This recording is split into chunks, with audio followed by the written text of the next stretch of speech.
Welcome back to the deep dive. Today we are tackling, well, the single largest naval battle in the history of the world, the Battle of Jutland. It's just an incredible story. This was the moment everyone was waiting for. Britain's Grand Fleet and Germany's High Seas Fleet, these two titans, finally meeting head on. And what makes this such a vital deep dive is just how strange the outcome was. It's fought from May 31st to June 1st, 1916, and it's the only time these massive dreadnought fleets really clashed in World War I. But the result is this huge strategic paradox. Exactly, and that paradox is really our mission today. We're going to synthesize all the facts, the technical stuff, and figure out how the side that lost way more ships and tragically more men somehow walked away with the strategic win. Winning by losing, it sounds impossible. Okay, let's unpack this. To really get Jutland, you first have to feel the scale, just the sheer magnitude of it. Right. This is all happening in the North Sea, just off the coast of Denmark's Jutland Peninsula, but the context is everything. For decades, Britain and Germany had been locked in this naval arms race. The dreadnought race, yeah. Pouring unimaginable amounts of money, steel, and national pride into building bigger and bigger battleships. And all of that pressure, all that investment, it all boils down to this single brutal 36-hour period. And what a concentration of power it was. We're talking nearly 250 warships. And these aren't small ships. They're the largest, most powerful machines humanity had ever built. And on those ships, roughly 100,000 sailors. 100,000. I mean, just try to picture it. The smoke from the funnels and the guns, the noise. There was nothing else like it on the planet. This was industrial warfare at sea, full stop. So underneath this incredible scale, the actual reason for the fight was pretty simple, right? It was about control. It was all about control. The British Royal Navy had Germany locked down with a naval blockade, which was strangling their economy. Absolutely. So the Grand Fleet's job was to maintain that blockade. And the German High Seas Fleet had one primary mission: break out. If the British lose control of the North Sea, the war is basically lost for them. It's over for the Allies, pretty much. Oh. But if the Germans stay bottled up, their whole war machine slowly starves. This battle wasn't about land. It was about throttling the enemy's ability to even fight. Okay, so let's get into the fleets themselves, the commanders, the ships. Who was leading the charge? On the British side, you have two key figures. Admiral Jellicoe, who was the overall commander, very cautious, very meticulous. And then you have Admiral Beatty leading the faster battlecruiser fleet. Yeah. Much more aggressive. And they had the numbers on their side. A big advantage. A huge one. They brought 29 battleships and 8 battlecruisers to the fight. The Germans, they were seriously outnumbered. Who was on their side? Admirals Scheer and Hipper.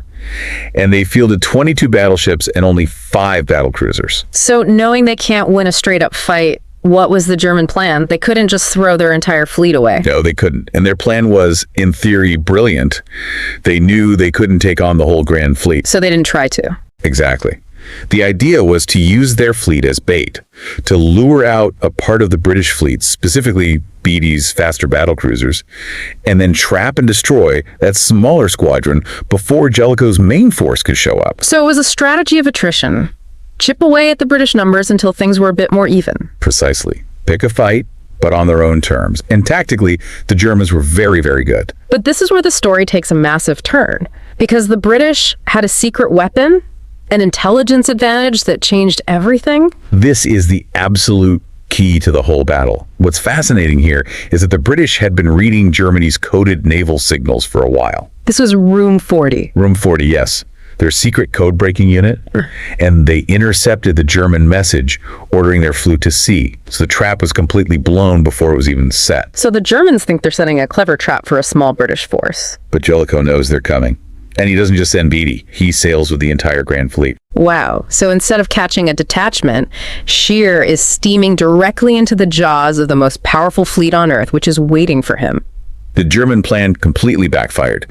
The intelligence advantage meant the British won the strategic battle before a single shot was fired. Okay, here's where it gets really interesting. Because even with that advantage, the battle itself was almost a disaster for the British at the start. It really was. The first phase was the clash between the battlecruiser squadrons, Beatty versus Hipper, and, well, battlecruisers were a flawed concept. Fast, with big guns but weak armor, right? Exactly. The idea was speed is armor. But it turns out real armor is armor. And that weakness proved absolutely fatal. The British lost 3 of them. Just gone. Indefatigable, Queen Mary, and invincible. They didn't just sink, they vaporized. It's a horrible word, but it's accurate. The German shells plunged through the thin deck armor and hit the ammunition magazines. And the crews were, rushing to fire faster? Yes. In their haste, they were ignoring flash protection protocols. So a fire in the turret would travel instantly down the hoist into the main magazine, and the whole ship, thousands of men, would be gone in a single massive explosion.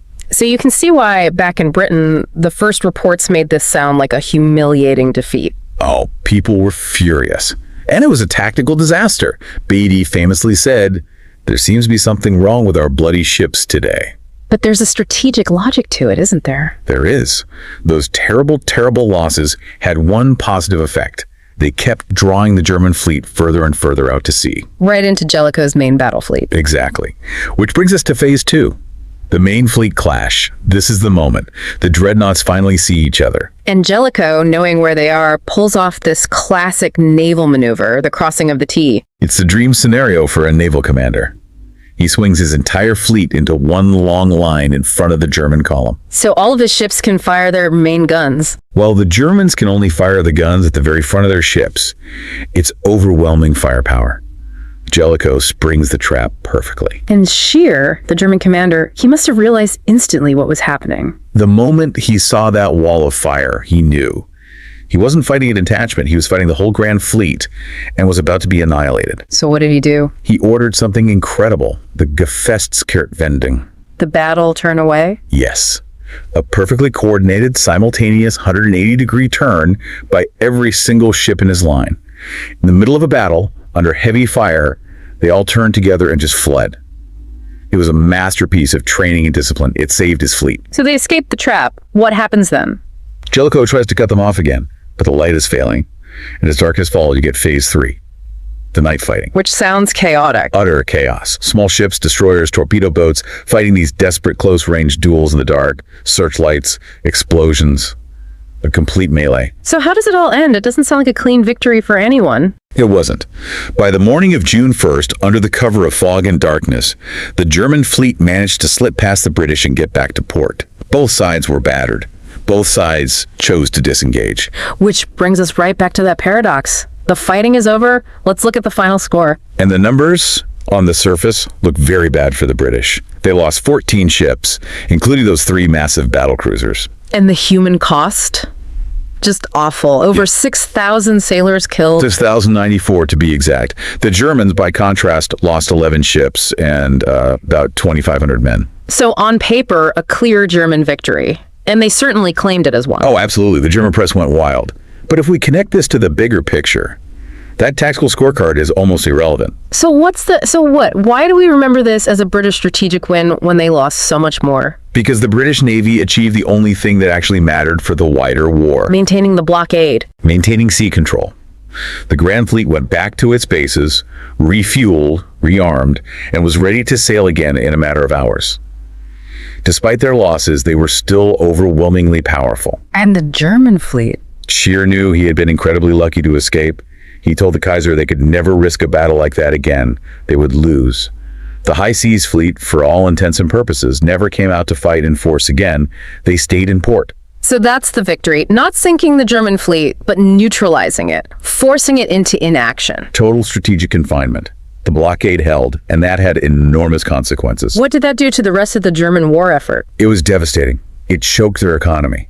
And with their surface fleet stuck in port, Germany felt it had only one naval weapon less. Unrestricted submarine warfare. U-boats. Exactly. And that policy of sinking any and all ships, including neutral civilian ones, is what ultimately dragged the United States into the war in 1917. So the strategic result of Jutland directly leads to America's entry into the war. You can draw a straight line. The British won at Jutland because they proved their dominance and kept the German fleet off the seas. That pressure led to the U-boats, which led to the U.S. intervention, which, well, sealed Germany's fate. It's an incredible lesson that the battle wasn't about the body count of ships. It was simply about who controlled the sea the next day. The British could afford their losses. The Germans couldn't afford to risk another fight. That's it in a nutshell. Yeah. It was a tactical defeat, you could argue, but a massive strategic victory. They won the war at sea by not losing it. So what does this all mean? We've talked about the incredible scale that cost over 6,000 British lives for a battle that was the climax of this huge arms race. But I guess the final question for you to think about is this. What does it say about the nature of military victory when the most decisive naval battle of a world war ends with one side simply deciding it's too risky to ever fight again? Maybe the true measure of victory isn't what you destroy, but what you force your enemy to abandon.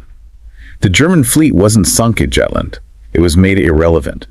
And that was enough. The North Sea, May 1916. You've probably heard the name before. The Battle of Jutland. It's the biggest naval battle of World War I. Just a huge, monumental clash. Hundreds of warships. Tens of thousands of sailors. Exactly. But what's so fascinating and what we're going to dig into today is that the shooting war, that was really just the end of the story. It really was. It's a classic lesson in military history, isn't it? That strategy and economic pressure and, well, intelligence can basically decide the outcome of a battle before a single shot is even fired. Right.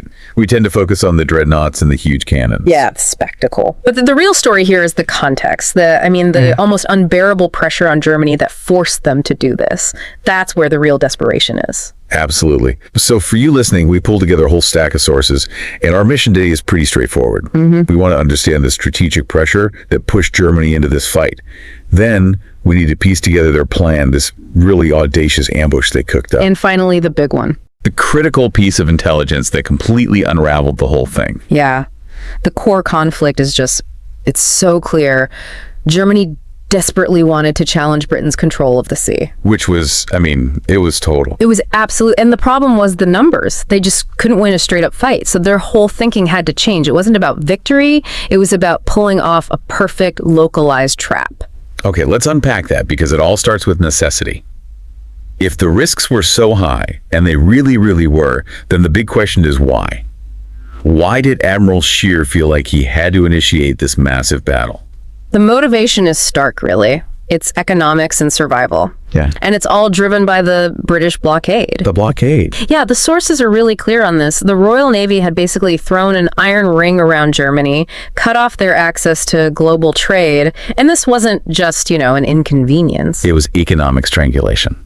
That's the word for it. So what does that actually look like on the ground in Germany? We're not just talking about them missing out on luxury goods, are we? Oh, not at all. No, it was existential. The blockade was severely hampering all their commerce. They couldn't import critical raw materials for the war machine. Like what? What were they missing? Well, steel alloys, oil. And the big one was nitrates. Nitrates. Yeah, nitrates were absolutely essential, not just for fertilizer to, feed people, but even more urgently for making explosives. By 1916, the blockade was literally starving Germany of resources. So this wasn't some grand offensive move. It wasn't driven by ambition. Not at all. It was a desperate reaction to a strategic problem they couldn't solve. The High Seas Fleet had to do something to try and break that stranglehold. Precisely. Scheer was getting immense pressure from Berlin because, well, the British strategy was working. The slow attrition was winning the war for them. And the smaller raids hadn't worked. They tried. Think about the bombardment of Lowestoft and Yarmouth in April of that year. Those were meant to provoke a small fight, draw out a few ships. But they failed. They failed to deliver any meaningful result. So the urgency for a major success was just palpable in the German high command. They felt if they didn't act soon, the war would just be lost. And that desperation, it just skyrockets when you look at the actual numbers. Yeah. The side-by-side comparison of the two navies. It's staggering. It really is. If the fleets were evenly matched, Scheer would have just sailed out and fought. But that wasn't the reality at all. No. You're talking about a German high seas fleet with only 16 modern battleships, 16 dreadnoughts. And the British Grand Fleet has 28. 28. Let's just pause on that word. Dreadnought. For anyone listening who isn't a huge naval buff, this is so important. It changed everything. These ships, these all big gun, turbine-powered battleships, they made every other warship in the world obsolete overnight. So Germany's 16. That was their absolute best. Their peak power. And they were outnumbered almost 2-1. So a head-on fight is just... It's suicide. Absolute suicide. It would have guaranteed the destruction of their fleet and sealed the blockade forever.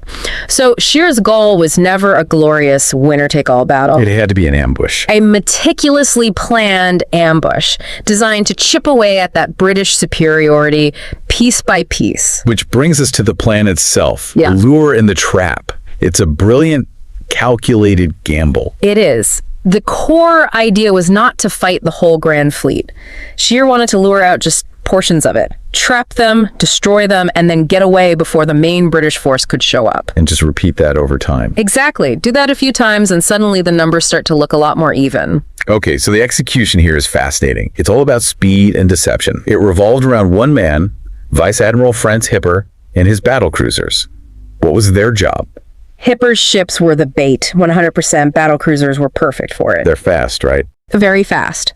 But they still have the massive guns of a battleship. They were designed to be noticed. To raid a coastal town, attack a convoy, do just enough to make the British react aggressively. They were the perfect temptation. And that temptation was aimed squarely at one man on the British side, Vice Admiral David Beatty. Right. And the Germans knew his personality. The sources emphasize this. They knew he was aggressive. Impetuous. Yeah, impetuous is a good word. He was known for reacting instantly to any sign of German activity. They were literally counting on his predictable aggression. So the plan is for Hipper to engage Beatty. And then run. Lead him on a high-speed chase, pulling Beatty and his squadron, maybe 5 or 6 dreadnoughts worth of power, directly toward the main German fleet. Which is Scheer's entire high seas fleet just hiding over the horizon. Out of sight. It's a classic hammer and anvil. Beatty chases the smaller force, Hipper's battlecruisers, and runs straight into the anvil, Scheer's much larger fleet, which would just surround him. And to make the trap even deadlier, Scheer added some insurance policies. Submarines, yeah, and mines. The whole ambush zone was seeded with them. So even if some of Beatty's ships survived the initial shelling, they'd be running right into a minefield or facing torpedo attacks. It was designed for total annihilation of whatever they lured in. Wow. It just paints this picture of extreme pressure. I mean, if that plan had worked... It would have been catastrophic for the British. Yeah. But for Germany, it was the only path they saw. The only way to maybe break that blockade. It's an incredible tightrope they were walking. Well, think about the options. Inaction meant starving. A frontal assault meant guaranteed destruction. So the ambush was the high-risk, high-reward third option. It was all they had. The trap was perfected. All they needed was for the British to act predictably. But history so often turns on these quiet moments, doesn't it? Victory is won far away from any battlefield. And that brings us to the intelligence factor. This is where the whole story just pivots. The moment the trapper realizes he's the one who's been trapped. And it's just a brilliant piece of intelligence work. The entire German plan was built on a foundation of secrecy.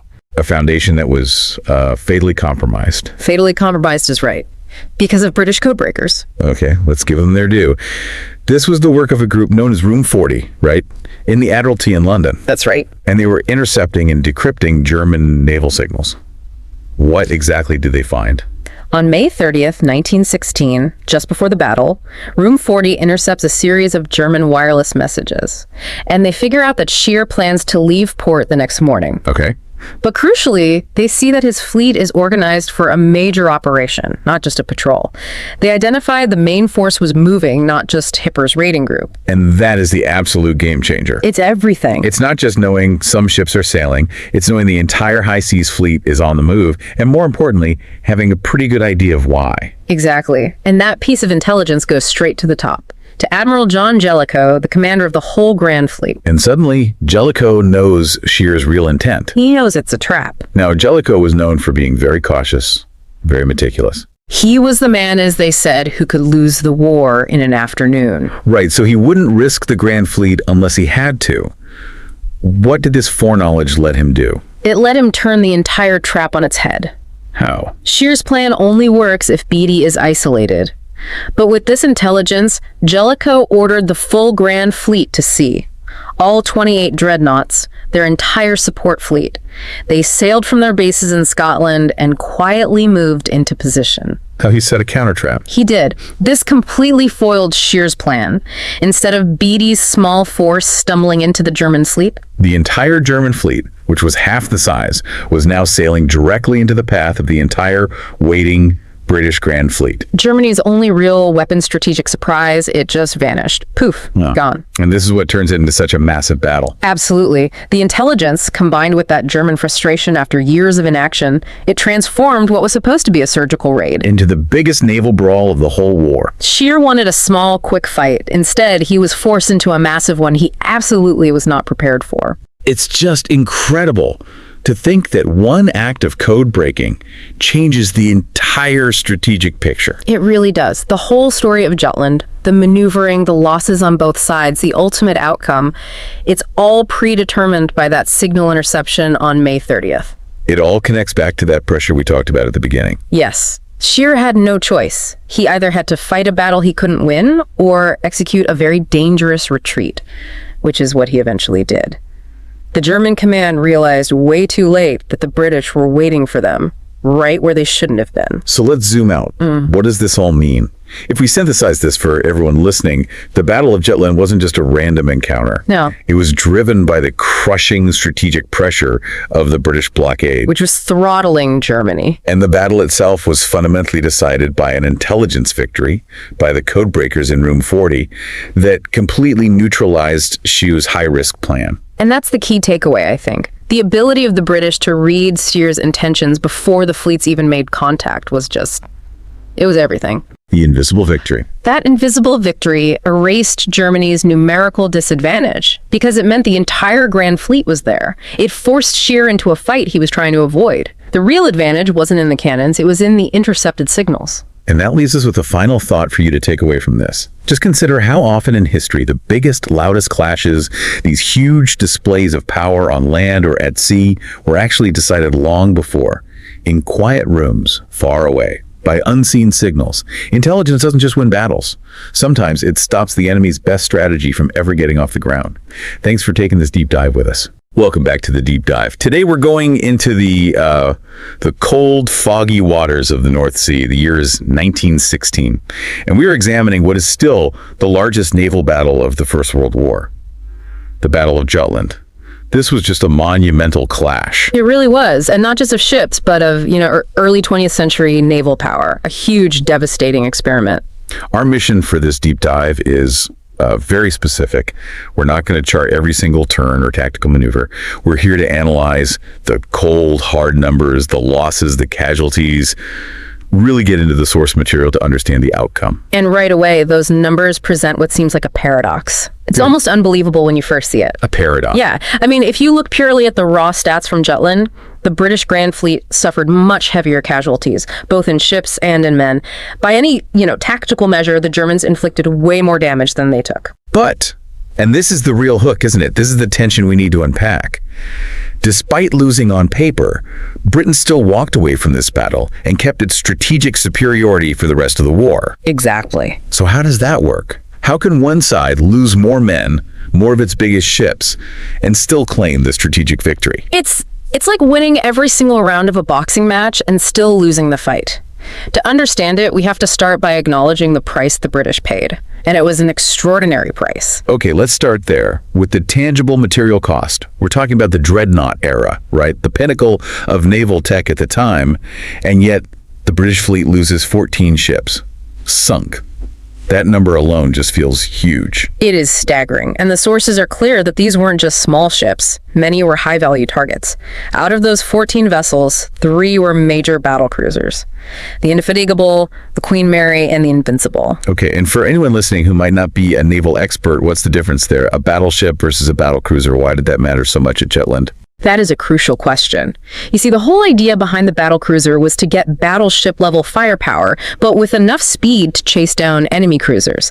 The trade-off was armor. They sacrificed heavy protective plating for bigger, more powerful engines. So hit hard and run fast. Exactly. They weren't really designed to stand and take a sustained pounding from another capital ship. And when you look at the rest of the British losses, 3 large armored cruisers, the Defense, Warrior, Black Prince, and then 8 destroyers, it was a devastating tactical cost. And you also have ships like the battlecruiser Lion, which was severely damaged but somehow stayed afloat. It shows how close this came to being an even bigger catastrophe. If the material loss was that high, the human cost must be Just crushing. These ships had massive crews. The human loss really defines the severity here. The total British casualties, 6,094 killed, 510 wounded, and about 177 taken prisoner. Wow. Over 6,000 men lost in a single day's fighting. It's hard to even comprehend that number. And our sources point out something really critical here. The ultimate killer wasn't just the German shells themselves, but a profound vulnerability within the British ships. That's what led to such an astronomical fatality rate, right? Can you break down what was going on? Absolutely. The problem was systemic, and it all came down to how they handled their propellant, the cordite. In a rush to get the highest possible rate of fire, British crews often bypassed standard safety procedures. What kind of procedures? Things like keeping flash-tight doors between the magazines and the turrets sealed. They were often just left open. Worse, they would stack extra cordite charges outside the armored magazines, in the handling rooms, just to be ready for the next salvo. So they were prioritizing speed over safety. Massively. And when a German shell hit a turret, the flash didn't just cause a fire, it traveled instantly down these open pathways. It would ignite those improperly stored charges and then go straight to the main magazines below. So the loss of ships like the Queen Mary wasn't a slow sinking. It was a single massive detonation that literally broke the ship in half. Everyone on board, gone in seconds. This is why the fatality rate was just so incredibly high. That's a key distinction. It's not just a ship being sunk, it's a ship being, vaporized. Okay, let's pivot now and look at the German high seas fleet. Their goal was different, wasn't it? Lure out a piece of the British fleet and destroy it. That's right. And tactically, they fought extremely well. Their total material loss was a bit lower. 11 ships sunk compared to Britain's 14. And the mix of ships they lost was different too. Yes, very different. They lost one major battlecruiser, the Lutzow, which was a huge blow for them, but they also lost a pre-dreadnought battleship, the Pommern, which was an older, much less essential ship by that point, sort of obsolescent. The rest of their losses were smaller vessels, 4 light cruisers and 5 destroyers, or torpedo boats, so they definitely booked damage. But the real difference, the true disparity, is in the human cost. Let's put that comparison front and center. The British lost over 6,000 men. What was the toll for the Germans? The German personnel casualties were 2,551 killed and 507 wounded. So less than half. The British suffered almost 2.5 times the fatalities. So the question you have to ask is, why? Why did the German fleet, in the same firefight, have so many fewer losses? And this is where we move from, British design failure to German operational efficiency. This wasn't just luck. It was philosophy almost. Exactly. The sources point to 2 big factors for the Germans. First, they had superior damage control. Their ships were built with better internal compartmentation, more focus on resilience. They prioritized being able to take a hit and stay afloat. And what was the second factor? Critically, their safety measures around ammunition handling were just much, much stricter. They didn't have that same risk of a catastrophic flash explosion. So a hit that would have destroyed a British battlecruiser was often just contained to a single area on a German ship. Containment and compartmentation. But they also managed to get away, didn't they? They executed a successful withdrawal that night. They did. Under the cover of darkness, they were able to disengage and retreat very effectively. They brought severely damaged ships that might have been lost the next morning, safely back to port. So you see the contrast. British losses linked to these catastrophic failures, while German success was rooted in efficiency and just keeping their damaged ships in the fight, or at least salvageable. Okay, so let's put that ledger right in front of you, the listener. Yeah. Tactically, Germany won on the scoreboard. They lose 11 ships, Britain loses 14, they lose about 2,500 men, Britain loses over 6,000. The numbers are clear. Very clear. So here's the challenge. Isn't calling this a strategic victory for the British just, a bit of spin? A way to mask a tactical disaster? What does strategic superiority even mean when your ships are exploding? And that is the absolute core of the Jutland paradox. A strategic victory isn't about the numbers on the day. It's about fleet readiness and control of the sea the day after. The German fleet's goal was to break the British blockade. They failed. The British fleet, even after those terrible losses, still had a huge numerical advantage in capital ships. I think they still had 24 dreadnoughts ready to fight. The Germans, even with their amazing damage control, had to send many of their surviving ships into dry dock for months of repairs. So while the German ships were tough enough to survive, they weren't ready for another battle anytime soon. Exactly.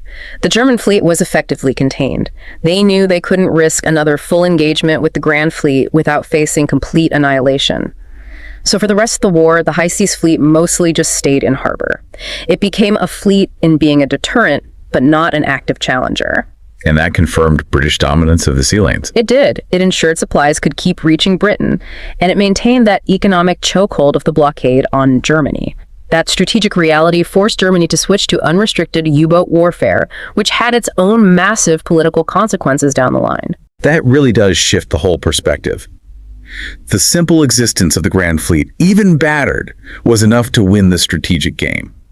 The numbers tell a story of tactical horror, but the inaction afterward tells the story of strategic victory. And that's why Jutland is just so endlessly fascinating. It proves that winning the fight doesn't always mean you've won the war or achieved your objective. The fundamental power dynamic at sea didn't change. So the Battle of Jutland is this perfect, if brutal, example of how naval conflicts are ultimately judged, not by the casualty list, but by the strategic outcome. And we have to keep coming back to those details that decided it. The fate of the British battlecruisers, sealed by those terrible cordite handling procedures, versus the success of German damage control. Those operational differences created the human tragedy, but the bigger strategic picture held firm. So here's something to leave you with. Given that this devastating loss of life was so clearly linked to those magazine explosions, a systemic failure, what immediate mandatory changes in naval design or in doctrine must have been required right after this battle? How do you prevent that kind of catastrophe from ever happening again? That's what we'll leave you to think about until the next deep dive.